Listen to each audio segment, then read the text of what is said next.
हाय, good evening दोस्तों। So I am back with you and I hope मेरा पिछला वाला पोस्ट आप लोगों ने देखा होगा एंड एंजॉय भी किया होगा।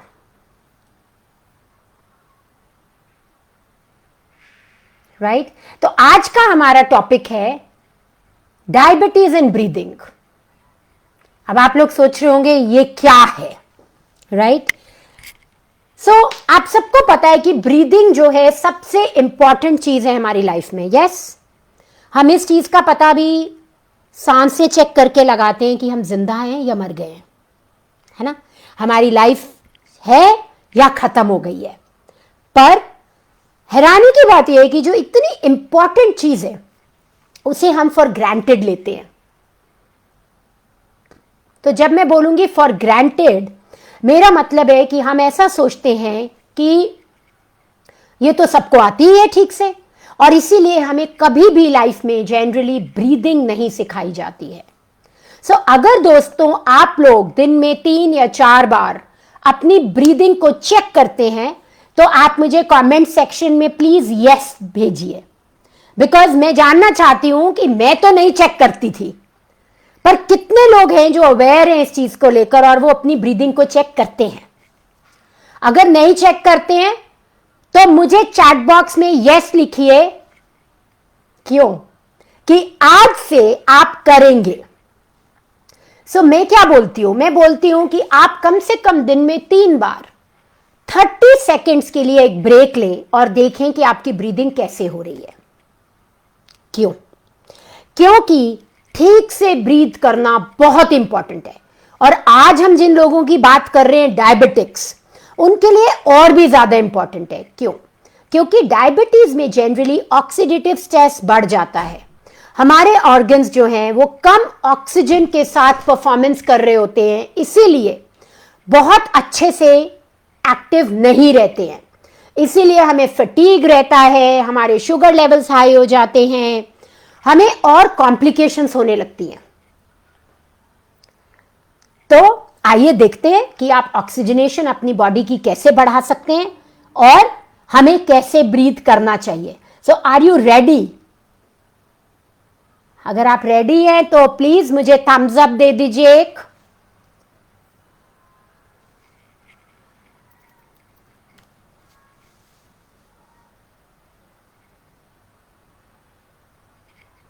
परफेक्ट। सो लेट्स सी हमें ब्रीथ करना कैसे चाहिए।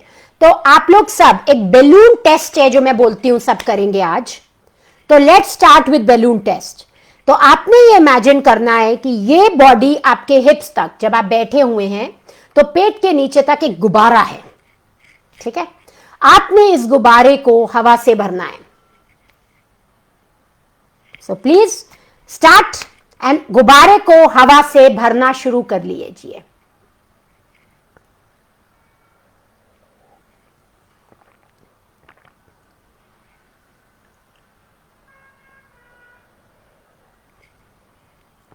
अगर आपने भर लिया है तो फुस करके सारी हवा गुब्बारे की बाहर निकाल दीजिए।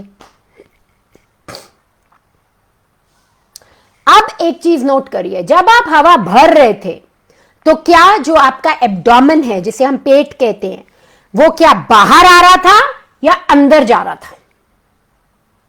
सो अराउंड 80% लोग जो मेरी क्लिनिक में आते हैं और जिनको मैं ये करवाती हूं, उनका पेट अंदर जा रहा होता है।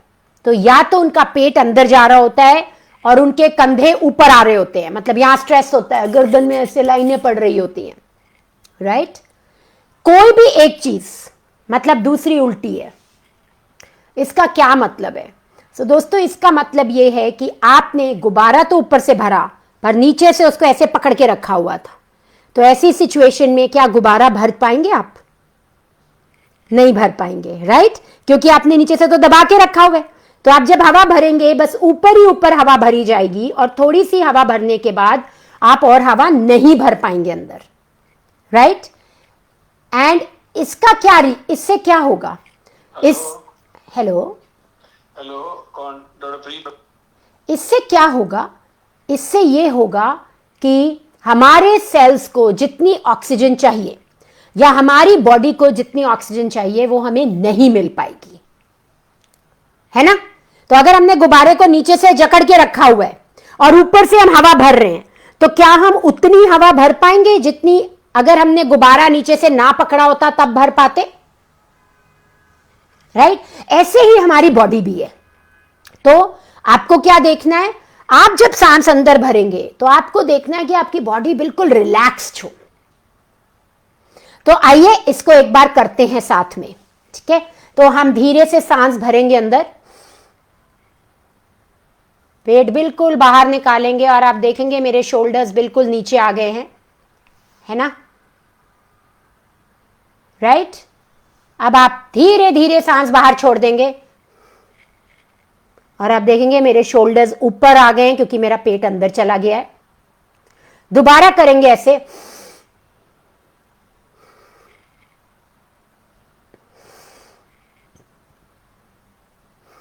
आउट, धीरे धीरे इन, आउट, धीरे धीरे in, out, in, out, in, out, in, out, in, out, in, out, in, out.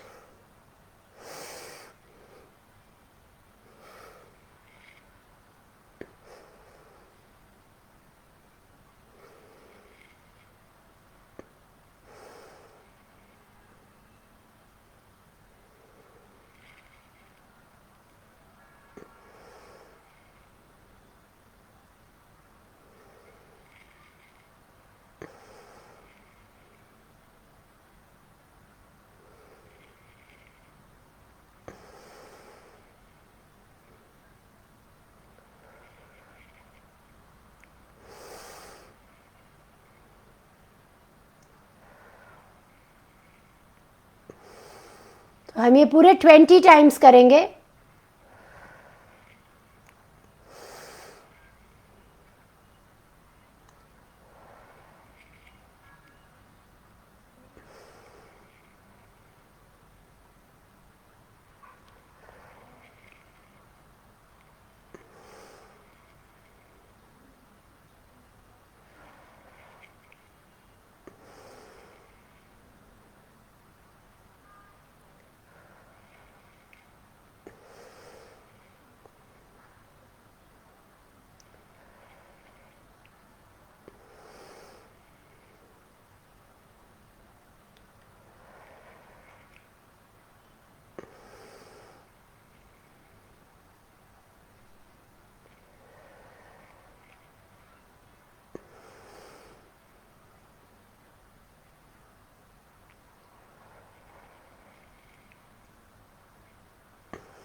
दोस्तों ऑलमोस्ट 20 बार किया है। अब धीरे से आप सांस अंदर लेंगे और उसको होल्ड करेंगे, तो कोशिश करेंगे 30 सेकंड से 1 मिनट तक होल्ड करके रखें।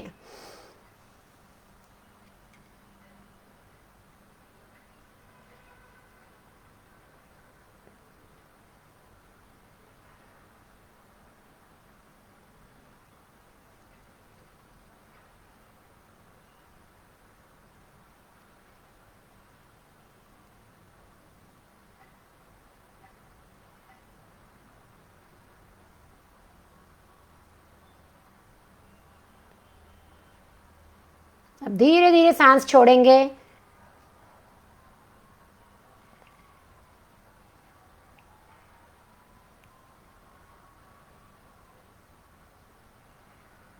एक बार और करेंगे।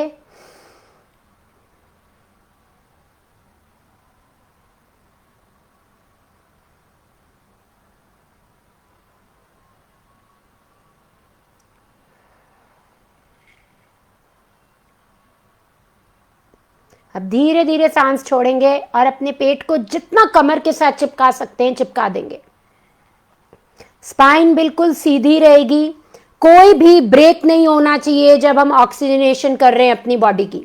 तो स्पाइन सीधी रखेंगे, कंफर्टेबल पोज में बैठेंगे या लेटेंगे और इस एक्सरसाइज को करेंगे। जब आप ऑक्सीजन अंदर लेंगे धीरे धीरे वो ऐसे जाकर आपके चेस्ट में जाएगी, फिर एब्डोमेन में जाएगी और यहां पर पूरा ऑक्सीजनेशन होगा बॉडी का।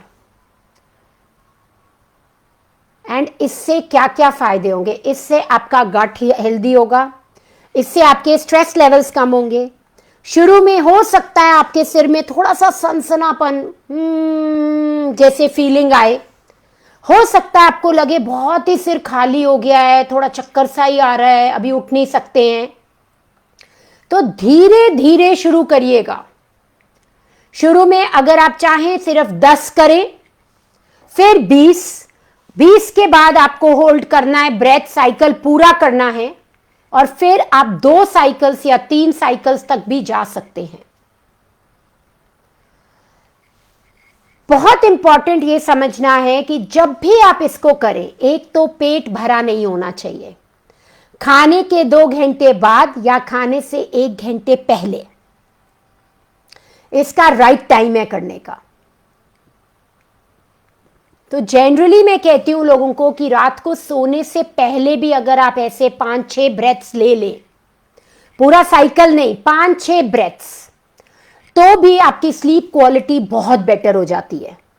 एक तरह से मैं बोलती हूं कि आप अपने दिन में जो भी काम आपने किया है, स्ट्रेस था, हैप्पीनेस थी, पर आपका सिंपैथेटिक सिस्टम जो एक्टिव हुआ था, आप उसको बिल्कुल ब्रेक डाल देते हैं और अपने पैरासिम्पैथेटिक सिस्टम को एक्टिव कर देते हैं। अब आप लोग सोच रहे होंगे सिंपैथेटिक सिस्टम और पैरासिम्पैथेटिक है क्या? तो मैं आपको एक ना थोड़ी सी नरेशन करके सुनाती हूं ताकि आपको समझ में आए कि हमारा जो ऑटोनॉमिक नर्वस सिस्टम है उसका सिंपैथेटिक एक पार्ट होता है और पैरासिम्पैथेटिक।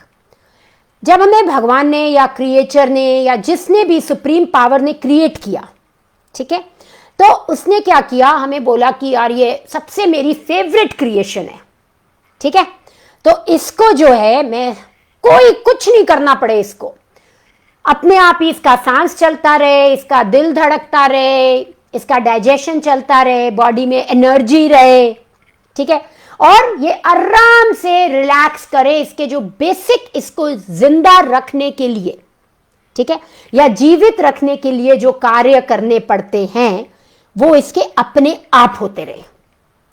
और उनके लिए क्या किया उन्होंने, पैरासिम्पैथेटिक नर्वस सिस्टम बनाया हमारा, जो कि तब एक्टिव रहता है जब वो सब चीजें हम करते हैं जो हमें नॉर्मली जिंदा रहने के लिए करनी होती है। सडनली ये रियलाइज हुआ कि बाय चांस अगर कोई शेर आ जाएगा तो ये अपने आप को बचाएगा कैसे, क्योंकि ये तो बस इसका तो ऑटोमेटिक ही काम चल रहा है, बस खुद तो कुछ कर ही नहीं पा रहा। एंड तब क्या हुआ, सिंपैथेटिक सिस्टम क्रिएट हुआ जो कि तब एक्टिवेट होता है जब हमारे पीछे शेर भागने लगता है या हमारे पीछे कोई खतरा आ जाता है। आपने देखा है जब आप टेंशन में होते हैं, जब आपके पेपर पास आ रहे होते हैं, आपकी कोई मीटिंग होती है, तो आपका दिमाग बहुत तेज चलने लग जाता है, आपकी थकावट कहीं हट जाती है। सुबह जब बच्चों को स्कूल भेजना होता है तो पूरा दिन मदर सुस्ताती रहेगी, दर्द होता रहेगा, बट सुबह उठते ही 5 मिनट में ना वो ऐसे भाग रही होती है, बच्चे को स्कूल भेजना है। क्या होता है उस टाइम अचानक? उस टाइम अचानक से हमारा सिंपैथेटिक नर्वस सिस्टम स्टिमुलेट हो जाता है, एक्टिव हो जाता है, और उसकी वजह से शेर आया वाली फीलिंग, तो एड्रेनलिन, एपिनेफ्रिन हमारी बॉडी में रिलीज होता है, जिससे कि हम एक्स्ट्रा काम कर पाते हैं। आपने कभी गाड़ी चलाई है? बहुत लोगों ने चलाई होगी, है ना? कभी किसी गाड़ी को ओवरटेक किया हाईवे पर? किया है, बिल्कुल, है ना? अगर जिस स्पीड पे, एक्सीलेटर पे जितनी जोर से पैर रखकर आप ओवरटेक करते हैं गाड़ी को, अगर उसी रफ्तार पे आप पूरे हाईवे पे गाड़ी चलाएंगे तो क्या होगा, आपकी गाड़ी जल्दी खराब हो जाएगी, राइट? आपकी क्लच प्लेट्स, आपकी एक्सीलेटर बेल्ट जल्दी खराब हो जाएगी। सिमिलरली अगर हम अपनी बॉडी में सिंपैथेटिक सिस्टम को ज्यादा एक्टिव रखते हैं तो हमारी बॉडी स्ट्रेस में जल्दी आ जाती है, हमारी बॉडी जल्दी डिग्रेड करने लगती है, जल्दी रिपेयर मांगने लगती है। एंड आई एम श्योर हम में से कोई भी नहीं चाहता कि ऐसा हो, है ना। इसके लिए क्या है, हमें अपने सिंपैथेटिक सिस्टम को तभी एक्टिवेट करना है जब हमारे पीछे शेर पड़ जाए। पर आजकल क्या हो गया है, आजकल हमारा जो रहने का ढंग हो गया है वो ऐसा हो गया है कि हम 24 घंटे ही ऑलमोस्ट, मेरे तो पेशेंट्स जो आते हैं वो तो रात को सोते हुए भी वो ऐसे बिहेव करते हैं जैसे शेर आया शेर आया शेर आया शेर आया। एंड इसी की वजह से हमारी बहुत सारी बीमारियां जो आजकल हो रही हैं वो स्ट्रेस की वजह से हो रही हैं, जैसे कि लीकी गट या इंटेस्टाइनल परमिएबिलिटी। आपने सुना होगा ऑटो इम्यून डिजीजेस हो रही हैं लोगों को। इतनी ऑटो इम्यून डिजीज मैंने पहले कभी नहीं देखी थी जितनी आजकल मैं देख रही हूं प्रैक्टिस में। क्यों? स्ट्रेस की वजह से, सिंपैथेटिक सिस्टम को एक्टिव रखने की वजह से, ये शेर आया शेर आया शेर आया का पूरा टाइम चलते रहने की वजह से हमारे गट में होल्स होने लग गए हैं, जिसकी वजह से हमें ऑटो इम्यून डिजीजेस जैसी प्रॉब्लम्स हो रही है। हमें इतनी मेंटल हेल्थ प्रॉब्लम्स हो रही हैं जैसे autism, schizophrenia, ADHD, stress, depression, anxiety. मतलब हम जब बच्चे थे, आप लोगों ने एंजाइटी का नाम सुना था क्या? जो भी मेरे एज ग्रुप के लोग हैं जो इस लाइफ को देख रहे हैं, मैंने नहीं सुना था। किसी एक आधे बच्चे को या बड़े को एंजाइटी होती थी। आजकल तो हर दूसरा इंसान आपको कहता है कि मुझे एंजाइटी होती है। हम जा कहां रहे हैं? और सबसे बड़ा रीजन इन सारी चीजों का, मतलब मैं इस पे बात करती रह सकती हूं जितनी देर चाहूं, बिकॉज एक से दूसरी और दूसरी से तीसरी बात निकलती रहेगी। पर कमिंग बैक टू डायबिटीज में गट माइक्रोबायोम या लीकी गट बहुत लोगों में खराब हो रहा है, ठीक है। बहुत लोगों में शेर आया की वजह से स्ट्रेस और स्लीप दोनों चीजों की वजह से हमारा शुगर लेवल्स हाई रह रहे हैं और हमें कॉम्प्लिकेशंस हो रही हैं। और मैंने जैसे लास्ट टाइम आपको बताया था, मेरा जो बेंड्स अप्रोच है जिससे मैं डायबिटीज रिवर्स करने में लोगों की हेल्प करती हूं, उसका पहला पार्ट है ब्रीदिंग, ठीक है। और ब्रीदिंग हर चीज को इंपैक्ट करती है। आप क्या खाते हैं ना उसको भी इंपैक्ट करती है, आपको कितनी भूख लगती है उसको भी इंपैक्ट करती है। तो आज दोस्तों मैं चाहती हूं कि आप इस ब्रीदिंग को मास्टर कर लें। अब बहुत देखने में आसान लगी होगी, पर जब आप ब्रीथ करेंगे या तो शीशे के सामने करेंगे या अपने किसी लव्ड वन को अपने सामने बिठा के करेंगे और बोलेंगे मुझे नोट कर। क्यों? क्योंकि मैंने आपको क्या बताया, 80% मेरे पेशेंट्स जो क्लिनिक में आते हैं वो उल्टा ब्रीथ कर रहे होते हैं। जब वो सांस अंदर लेते हैं तो उनके कंधे ऊपर जा रहे होते हैं और पेट अंदर, पर उनको खुद को पता नहीं चलता। मैं देखती हूं तो मुझे पता चलता है। कल मेरे पास एक डॉक्टर फ्रेंड आए थे मेरे, मैंने बोला मैम आप डायबिटिक हो, आप मुझे ब्रीदिंग करके दिखाओ। 5 बार उन्होंने ब्रीदिंग ट्राई की, उनको लग रहा था वो ठीक कर रहे हैं, पर मुझे दिख रहा था कि वो उल्टी ब्रीदिंग कर रहे हैं। मेरे पास इससे पहले मतलब बहुत सारे लोग ऐसे आते हैं, कईयों को तो 1-1 महीना लग जाता है अपनी ब्रीदिंग ठीक करने में। तो आप इसको इतना आसान मत समझिएगा। प्लीज अपनी ब्रीदिंग किसी के सामने मॉनिटर करिए और दिन में 3 बार टेस्ट करिए। शीशे के सामने जाइए, ब्रीदिंग करिए और देखिए।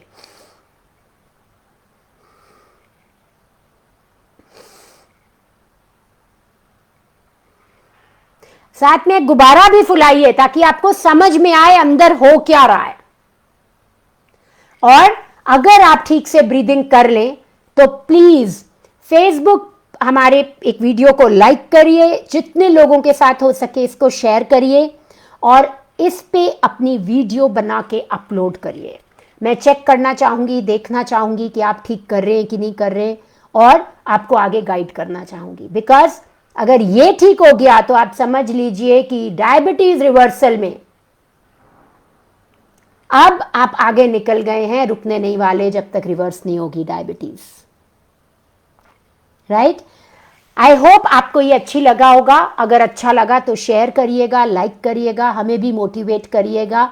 और मैं नेक्स्ट टाइम आपके पास आऊंगी विद द टॉपिक डायबिटिक्स को क्या एक्सरसाइज करनी चाहिए, कितनी देर करनी चाहिए, कब तक करनी चाहिए, ताकि आप ये जान पाए कि आप एक्सरसाइज तो कर रहे हैं, ठीक कर रहे हैं कि नहीं कर रहे हैं, ठीक टाइम पे कर रहे हैं कि नहीं कर रहे हैं, और आपको उतनी करनी चाहिए कि नहीं करनी चाहिए। ठीक है, तो किस टाइम पे करनी है, कितनी करनी है और कौन सी करनी है, ये सब मैं आपके साथ शेयर करूंगी। तो जुड़े रहिएगा और वेट करिएगा मेरी नेक्स्ट वीडियो की। Thank you, have a great day. And मेरी तरफ से आपको, आपकी फैमिली मेंबर्स को बहुत बहुत बहुत शुभ Deepawali. Let's make India diabetes free. Let's do it together. Thank you.